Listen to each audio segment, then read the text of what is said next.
finished the season with 36 wins and 78 points and just managed to squeak into the postseason for the first time in 3 years. On the other hand, the powerhouse Detroit Red Wings were coming off a record-breaking campaign, notching 62 wins and 131 points, 1 point shy of the single-season record set by the 76-77 Habs, who also happened to be coached by the great Scotty Bowman. Sadly, this was to be the last chance at Lord Stanley's Cup for the Jets while calling Winnipeg their home. After 17 NHL seasons and a quarter-century of hockey in Winnipeg, the franchise was the second victim of the dwindling Canadian dollar and an unfortunate small market. Much to the chagrin of Winnipeggers, the franchise was to be relocated to Phoenix and renamed the Coyotes for the beginning of the 96-97 season. With more on the relocation of the Jets, here's Rod Smith. For 4 years, this isn't something that happened in 4 days. For 4 years, it provided an option to anybody in Winnipeg to buy the team at far, far less than market value. I'm sad to say that it is the decision of MEC in conjunction with our partners that the NHL has made it known that it is on a very clear path to making it uneconomically viable for teams to exist in markets such as Winnipeg. With Winnipeggers' worst nightmare confirmed, the Jets organization was left with no alternative but to accept reality and stage a proper farewell. The Jets organized a ceremony that was held on May the 6th, 1995 at the Winnipeg Arena. Over 16,000 turned up to say goodbye to their heroes and spend a few last moments in the building that had provided them with so many memories over the years. They might have taken your franchise, but they haven't taken your heart and soul. You're the greatest. Thanks very much. There were tears of joy and sorrow as a banner commemorating 23 years of professional hockey in Winnipeg was raised to the roof. Thomas Steen's jersey retirement was the climax of the afternoon. The ceremony seemed to ignite the people of Manitoba. They had always wanted the team to stay, but were never able to visibly show their support. Stemming from the spirit of Manitoba, Operation Grassroots began. In an effort to persuade government and local buyers to construct a new arena and keep the Jets alive, the public was asked to step forward and put their collective money where their mouths were. I've lived here too long and I know the city too well. We did it in 1974. We saved the hockey team. The public saved the hockey team.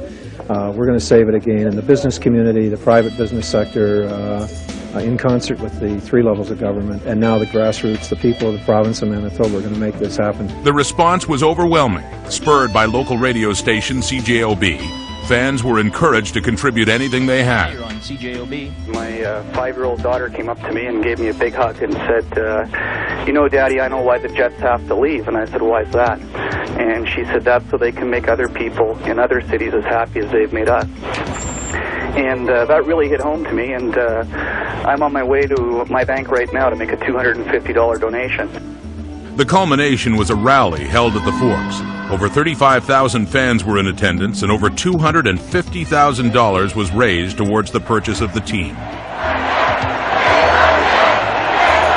But on August the 14th, 1995, the group known as the Spirit of Manitoba confirmed the worst. It's with great personal disappointment and regret that today I have to confirm our earlier announcement that plans for a new Winnipeg entertainment complex and the purchase of the Winnipeg Jets will not proceed. Everyone tried their best, and from the bottom of my heart, I thank you all. Everybody, the people of Manitoba, all the Jets fans, and especially the staff of the Winnipeg Jets, MEC, all the levels of government, and everybody who supported the hockey club in the past. Thank you. With no alternative, 1995-96 would be the final season for the Jets in Winnipeg. They were later sold to an ownership group in Phoenix, and the relocation was confirmed the following season. So the Jets were on their way to the desert, and the fans in Winnipeg would have to settle for a new IHL franchise to begin play in Winnipeg the following year. The Jets were not given much of a chance versus the talented Red Wings, but they did have a few positives to draw from for their first-round matchup. During the regular season, the Jets jumped out to a 2-1 record versus Detroit, but the Wings took the final 3 regular season meetings to clinch the season series with a 3-2-1 record versus Winnipeg. However, the Jets were one of only 3 teams to earn a victory at the Joe Louis Arena during the regular season and would need to draw on this victory if they were going to prove the experts wrong and make this a series. Game 1 in Detroit marked the return of Alexei Zhamnov into the Winnipeg lineup after missing the last part of the regular season with a back injury. Between the pipes, it was Nikolai Khabibulin facing off against Chris Osgood, forcing the veteran Mike Vernon to sit on the bench for the first time in his NHL playoff career. The game got off to a tentative start with most of the play in the neutral zone. The first opportunity of the game went to Red Wings' Igor Larionov with a little help from countryman Vyacheslav Fedosov. However, midway through the first, it was Oleg Tverdovsky who got it going for the Jets. Red Wings trying to move it up along the boards as Zhamnov is knocked down. Tverdovsky gets it, cross-ice pass for Zhamnov, scores! Nikolai Khabibulin would keep the Wings at bay, making a total of 8 saves in the opening period. The second period got off to a similar start, both teams with some chances. But the action picked up midway through the frame, both goalies standing tall, turning away everything the shooters could muster. Khabibulin was playing exceptionally well and would have to continue with the Red Wings gaining momentum. In the third, the Red Wings started where they left off. Sergei Fedorov was all over the ice using his speed, resulting in a holding call on defenseman Jeff Finley. 1 second after the penalty expired, the Wings got their break. Draper gets it in the corner. Draper back to Brown. To the point. Ramsey with the shot right on. The loose puck at the side of the net. They score! Just over 90 seconds later, it was the Russian contingent getting on the board. Fedorov trying to go wide. Throws it up front for Fedosov. He scores! Greg Johnson made it 3-1, 42 seconds thereafter, igniting the hometown crowd. It was do-or-die time. The Jets desperately needed a goal to get back into the game. Here's Tkachuk on a breakaway. Tkachuk going in, saved by Osgood. Paul Coffey did a good job of coming back, frustrating Tkachuk. He went right in on Osgood, who made the save. Here's the shot by Coffey. He scores!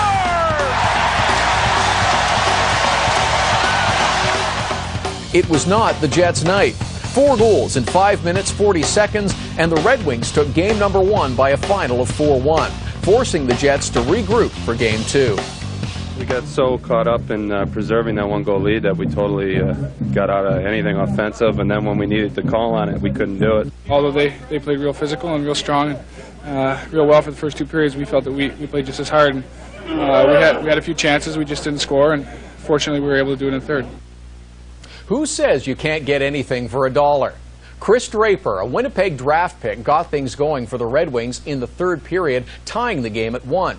Draper was drafted by the Jets in 1989 and sold to Detroit for the sum of $1 in June of 1993. Game 1 marked the first time all season the Red Wings had managed to win a game when trailing after 40 minutes of play, going 0-8-3 in those instances. If there was anything positive for the Jets to take into Game 2, it was the team's solid play for the first 2 periods in Game 1. They would have to put in a full 60 minutes if they were going to have any chance of a split in Detroit and head back to Winnipeg tied at 1 game apiece. Game 2, and both teams got off to a quicker start, using the body to try and set the tone. The Red Wings started attacking early, testing Nikolai Khabibulin on an early 2-on-1. The Jets countered, but just could not get the break they were looking for. They did find themselves with the first power play of the game, but a costly turnover was all the Wings needed. Tverdovsky couldn't control it at the point, and Fedorov breaks out, working in against McIver. Coffey scores, taking a beautiful pass. So the first star of Game 1 got the Wings on the board. The Jets had a few chances, but could not beat Chris Osgood. The Jets had their goalie to thank, Khabibulin holding the Wings to just 1 goal on 11 shots in the first. Early in the second, the Jets got some chances, but again, Osgood was equal to the task. Bob Airey was called for roughing, giving the Jets a chance to draw even on the power play. But the aggressive penalty killing of the Wings was too much to handle. Here's a goal, short-handed by Brown. The Red Wings kept coming, forcing the Jets to the box on a number of occasions and getting some help from the linesmen as well. Top back of the Winnipeg goal. Brown trying to move out front, centers it, they score! Clearly, the play had been offside, and the frustration of the Jets became evident. Keith Tkachuk called for elbowing at 13:59, and once again, the special teams of the Red Wings took advantage. Konstantinov for Larionov. He scores! What a beautiful touch by Larionov. And he put it up high. The Jets found themselves on an early power play in the third. Keith Tkachuk had a chance to break the goose egg, but it was not to be. The physical play was a factor, neither team giving an inch, and it carried over to the buzzer. Nikolai Khabibulin was sensational, but didn't have much help from the rest of the team. It was not the Jets' night. The Wings took Game 2 by a score of 4-0. Chris Osgood recording his second career playoff shutout. My job is to make big saves when the game's closer, when it's a 1-0 game or 2-0 game, so it doesn't go 2-1, 1-1. And I don't get as many shots as some other goalies, but I pride myself in making big saves and making saves at important times. That's what my game's all about. Yeah, it's frustrating when you get hit and hacked and everything goes against you. I guess you just got to suck up and take it. When you try to dish it out, it just doesn't work. You always end up in the penalty box. We got to play a lot better. Bottom line, we got to play a lot better. Unfortunately, we didn't score on our power play tonight. They got 2 shorthanded ones, and that obviously was the difference in the hockey game. And we still didn't generate any offense, so we took some stupid penalties, and it seemed like we were shorthanded all. It was a snowy day in Winnipeg for Game 3, but it was just as blinding on the inside, with 15,544 fans providing a whiteout and all the energy possible. The Jets were flying right from the opening faceoff. Dave Manson laying a heavy hit on Tim Taylor, setting the early tone. The Red Wing snipers kept Khabibulin in the firing range, but he would not be beaten, making save after save to keep the Red Wings from getting the first goal and silencing the crowd. Physical play was a factor all period long, with the teams exchanging blows time and time again. The Red Wings would get the first power play of the game, but again the Bulin wall could not be beaten. The Jets killed the penalty, and it seemed to be just what they needed. Olczyk behind the net. Jenny in front. Tkachuk scores! That goal ended Winnipeg's goalless drought at nearly 126 minutes. In the second, the Jets would maintain the pressure, using their speed and physical play.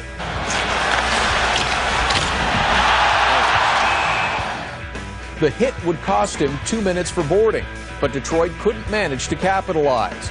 The teams would trade chances for the remainder of the period, neither goalie would falter, and the Jets would take a 1-0 lead into the third period. The Red Wings would have to go for it in the third, and it paid off. Kozlov to the far corner. Larionov fires and scores! This seemed to provide the Wings with some life, but it was taken away by Khabibulin, keeping his team in the game, robbing Keith Primo sliding across the crease to make a brilliant save. That is exactly what the Jets needed to preserve the tie and give them a chance to regain the lead. Greg Muni centers the shot, score!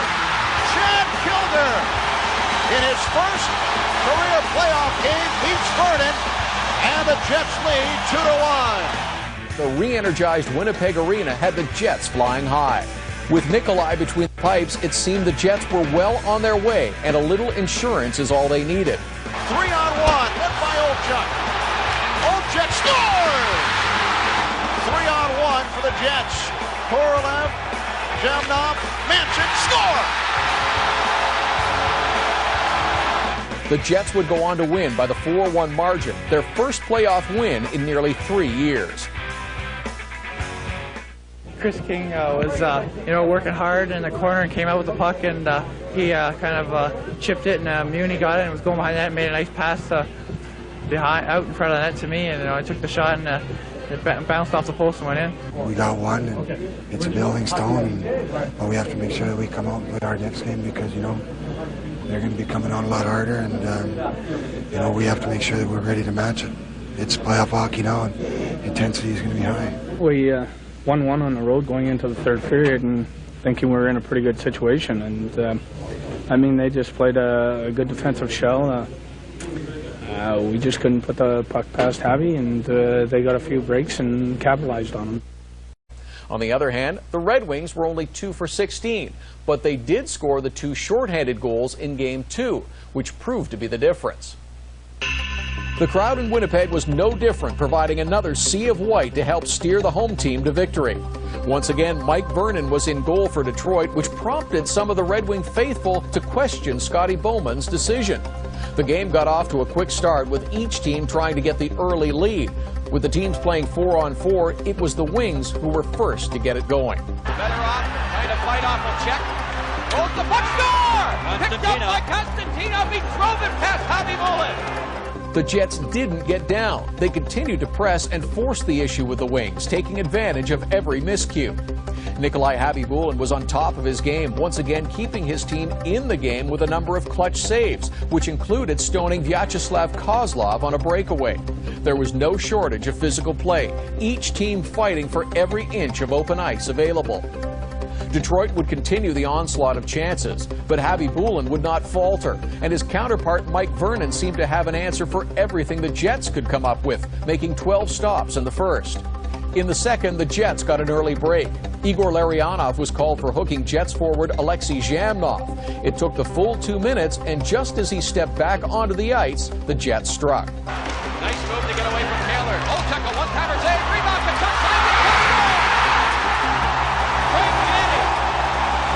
The game was tied, and the fans were on their feet, but the Jets' Darren Shannon took a penalty of his own, and it proved costly. And some other great chances. Here is Poppy to the net. Rebound, score! Igor Larionov. Less than a minute later, it was Keith Tkachuk who would take an elbowing penalty, giving the high-powered Wings power play another chance to go to work. Here's Kozlov with it ahead to Fedorov with some speed. One Winnipeg player falls down. Kozlov in front. Yes. Score! He scores! A backhander. It may have gone off the leg of a Winnipeg player. The Jets would get a two-man advantage midway through the second, but veteran Mike Vernon was up to the challenge and would deny any offering served up by the Jets. Regardless of the score, Winnipeg netminder Nikolai Khabibulin kept the Jets in the contest, holding Detroit to a 2-goal lead. However, as the parade to the penalty box continued for Winnipeg, late in the period, the Wings special teams made the Jets pay once more. Lidstrom, that's better off a one-timer save, rebound, score! In the third, the Jets would be in search of anything to get them back into this game. Khabibulin was standing tall. And the puck taken by Konstantinov. He has got Kozlov behind the defense.